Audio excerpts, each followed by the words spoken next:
തീരാ തർക്ക വിഷയങ്ങൾ വിവേകികൾ ഒഴിവാക്കണം. പ്രപഞ്ച സൃഷ്ടിക്ക് ആധാരമായ ശബ്ദം ഓങ്കാരമാണോ ആമേനാണോ എന്നത് ലോകാവസാനം വരെ നീളുന്ന തീരാ തർക്ക വിഷയമാണ്. ഇതിനാൽ ഇത് നമുക്കിവിടെ ഒഴിവാക്കാം. പ്രപഞ്ച സൃഷ്ടിക്ക് ആധാരം ശബ്ദമാണെന്നതും പ്രപഞ്ചോൽപത്തിക്ക് മുമ്പ് ശുദ്ധ മൗനമായിരുന്ന ശൂന്യ പ്രപഞ്ചമായിരുന്നെന്നതും തർക്കമറ്റതായതിനാൽ നമുക്കിത് മാനിക്കാം. അതുവരെയും സംശുദ്ധ കന്യകയായിരുന്ന മൗനത്തിന്റെ കന്യാചർമ്മം പ്രഥമ ആദിമ ശബ്ദത്താൽ ഛേദിക്കപ്പെട്ടതോടെയാണ് ഈ വിശ്വദൃശ്യ പ്രപഞ്ചം ഉത്ഭവിച്ചത്.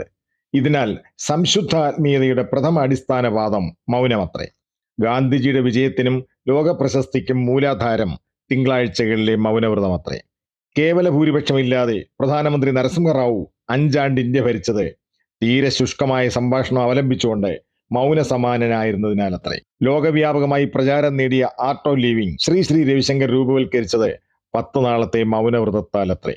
നടൻ ശ്രീനിവാസന്റെ മൂത്ത മകൻ വിനീത് ബാല്യം മുതൽ കലാപരമായ പിതൃഗുണം പ്രകടിപ്പിച്ചിരുന്നു.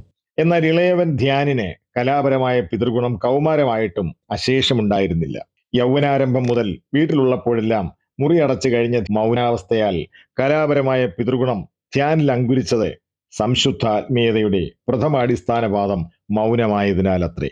ഗവൺമെന്റ് സെക്രട്ടേറിയറ്റിലെ ഡെപ്യൂട്ടി സെക്രട്ടറി ആയിരുന്ന ഈശ്വരി അമ്മ 2 മേജർ സർജറികൾക്ക് ശേഷം വീണ്ടും സർജറി ചെയ്യാൻ ഭയക്കവേ തിരുവനന്തപുരത്തെ പ്രശസ്ത ഡോക്ടർമാരുടെ ചികിത്സ ഫലിക്കാതെ ഒടുക്കം മേജർ സർജറിയാൽ അല്ലാതെ മാറില്ലെന്ന് കരുതിയിരുന്ന മാറാരോഗം 90 നാളിലെ തുടർ മൗനവ്രതത്താൽ മരുന്നും കാശും കൂടാതെ പൂർണ്ണമായി സുഖപ്പെട്ട് കിട്ടി. ഇതേ you are your God YouTube ചാനലിലെ 152 എപ്പിസോഡിലുണ്ട്. ഇതിനാൽ ഏതുവിധ പ്രശ്ന പരിഹാരങ്ങൾക്കും ഹൈന്ദവ വേദ പരിഹാര മാർഗം മൗനാധിഷ്ഠിത ഉപവാസമാണെന്ന സത്യം തിരിച്ചറിഞ്ഞാലും.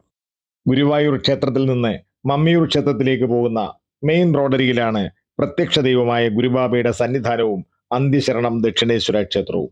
നിനക്ക് നിന്നാൽ നീയാകാൻ അനുഗ്രഹത്തിനുതകുന്ന ഈ you are your God YouTube ചാനലിലെ ഈ എപ്പിസോഡ് ഉപസംഹരിക്കുകയാണ്. നന്ദി, നമസ്കാരം.